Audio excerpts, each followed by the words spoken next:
Forget about the season premiere, the premiere of Raw. Forget about stretched out openers, which may have entertained you, may have been good for the show. Forget about boring matches, because Monday Night Raw opened up with a frickin' steel cage between two great characters in Bray Wyatt and Chris Jericho.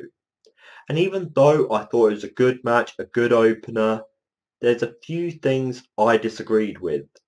First, the Wyatt family being at ringside, because you've had Chris Jericho defeat Bray Wyatt defeat Chris Jericho. So this was going to be the third match to possibly settle it. But even though saying that, the Wyatt family being there did lead to the awesome spot of the match. Chris Jericho was about to climb out and win the match. The Wyatt family prevented that, so Chris Jericho did a crossbody from top of the cage onto Bray Wyatt. Beautiful. And it also led to Chris Jericho getting injured, which I thought Bray Wyatt should have taken advantage of, hit the Sister Abigail or climbed out. That would have been a nice finish. Bray Wyatt winning the match that way. Job done. But no, they did this awkward shenanigan finish where they're rolling about, wrestling each other as they both try and escape through the cage door. This is why I don't like escape through cage doors, because stuff like this happens. You could have had Bray Wyatt win this, Chris Jericho could have still looked good, and the feud could have finished quite nicely. Talking about the feud finishing, people have been wondering, where does Bray Wyatt go? There's no real direction from him. He cuts these creepy promos, he goes into these matches, but no direction. Chris Jericho's direction eventually has been said to go back to the Fozzy stuff. But beforehand, he gets attacked by the Wyatt family, full stop to the feud. He gets attacked by Randy Orton backstage. Now, is this leading to a Orton-Jericho feud before or after the Fozzy tour? Or is it just to show that the Viper is coming back? Haven't you noticed how the WWE seem to use photography, Photoshop, to put their baby faces over? Even though it's funny some of the time, I don't think it should always be used. For this Dolph Ziggler and Miz angle, I feel with the leaked celebrity picture things going on, using it here was quite funny. I thought it was nicely used. And some of the pictures, yeah, it was embarrassing and stuff. And it led to Dolph Ziggler taking out Mrs. Stunt Double, Damien Sandow. So this was actually used in an entertaining way to continue building up the Dolph Ziggler and Miz match for Night of Champions. So I have no real complaints here. Where does the WWE get their ideas from for the Divas and the Division? Because after AJ and Paige are tag team for this match, defeat Natalya, a diva who should be in a better place, and Rosa, you have these two top divas kissing the championship. AJ snatches it from Paige, kisses it. Paige looks disgusted, but kisses it. What? Yeah, we love this championship. You know, once AJ wins it back, you're just going to face Paige again because your other divas are not in place where they should be. I know you're putting concentration or bit of concentration on the Divas division, the Divas Championship match, but these ideas are horrible. I love Paul Heyman. I think he's the greatest manager, a great mic talker, but I'm not sure if this was the Paul Heyman that I've just been speaking about. Yes, he was great on the mic, but the stuff he was coming out with was feeding to John Cena. The stuff that Cena was saying is the same old Cena stuff. He takes a little jab, it feels like, at The Undertaker, saying how quickly Cena came back compared to The Undertaker. Well, that's Super Cena for you, so I'm not sure if many fans were surprised. More annoyed than surprised. And then Paul Heyman's trying to turn Cena heel, make him turn on the fans, tell them to shut up, because the majority of fans that say Cena sucks, Cena should just break down and turn heel. That's the only way he's going to beat Brock Lesnar. No, I'm sure Super Cena could beat Brock Lesnar. He's done it once before, but this time round, I feel that, especially for this feud, I think Brock Lesnar should have been more involved. And I'm looking forward to next week with the stupid threats that Cena gave Paul Heyman, make Lesnar be there or I'm going to beat you up. I'm expecting that to be the tease next week, only for Brock Lesnar to come out at the last minute and attack John Cena. But with the reports that John Cena is still injured, going into this match, where Brock Lesnar's going to be Brock Lesnar, he's going to beat the hell out of Cena, is Cena's injury going to last this match, or is this going to be a way to write Cena off? If it's to write him off, we can rejoice for that, but at the same time, we all know when he comes back, the amount of people that have tried to change him have never worked. What makes us think that a second Brock Lesnar match this year is going to do that? Seth Rollins defeating Sheamus was the right choice. I like that. I thought that was another step up for Seth Rollins. Having Cesaro there, I thought it was good. But Sheamus reacting to Cesaro picking up the US Championship, that belt freaking sucks. It's not like a rejoiceful feeling, I'm finally the US champion, go me, it's a step up for me. No, it's not. And I feel if Sheamus was still main eventy kind of guy, I feel that the Rollins win and later a Cesaro win would be more beneficial to these two growing new wrestlers. But after the match, Cesaro takes down Sheamus, which is good because it's the newer guy, the guy who you could say the WWE are letting down, because that's how I feel. I feel Cesaro should be in a much better place right now. He should possibly be against main eventer Sheamus more than US champion Sheamus. But the takedown was good. Cesaro's looking strong. Rollins gets the win. I thought this worked out, but still some things that could have been done differently here. We all have our opinion on how the WWE are plugging their network.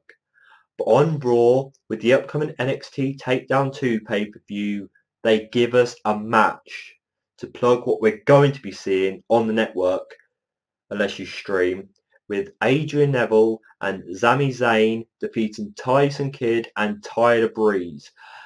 This kind of style wrestling is what they should be bringing into Raw and SmackDown. Very entertaining, real young wrestlers putting on great matches.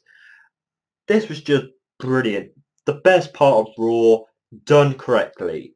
I like this, and it had all the wrestlers involved in a bigger championship match at the pay-per-view on Thursday. Well done, WWE. Plugging the network in the right way, entertaining match, best part of Raw. The athletes you've got now, the wrestlers you've got now, the superstars you've got now, I'm sure some of them could try and put on a match like this, with quality like this, but you seem to limit them because your concentration is on, I don't know where your concentration is, because you've heard our complaints previously, but when it comes to your NXT, who runs NXT? Who is the COO? Triple H. This is his work. I'm sure out the whole Raw, you've given him this segment. And look what comes out. Quality like this. I feel that this is making me want to see these wrestlers continue putting on the great performance they did on Raw at the pay-per-view. And guys, you could watch the NXT pay-per-view Takedown 2 on the WWE Network for $9.99. Jerry, Jerry, Jerry, Jerry, Jerry, Jerry. Jerry Springer appearing on Monday Night Raw to be a part of the Bella Twins storyline, was meant to bring attraction or eyes to this, and the bumps he took and the Bella Twins brother JJ, that helped this segment. But the segment involving the Bellas, not really. I had hoped for this feud because the Bella Twins have been together so long. To break them up, to make something different happen, to give us a meaningful feud here, something different was needed. At first it was going well, but now, like I said earlier, whoever's writing these ideas for the Divas or the Divas division, I don't know what they're doing here. It's just something is not entertaining me enough to this. When they're in the ring wrestling, fine. But the acting and the promos and the story, it's not working for me. I want to compliment it. Like, I think Nikki's okay on the mic. Bree's just a bit, sister, sister. Stephanie McMahon, great involvement. Jerry Springer, thanks for coming. JJ, hi. But I feel that this could possibly go on for a month or two, just to finish on a better pay-per-view than a filler Night of Champions, and then end it.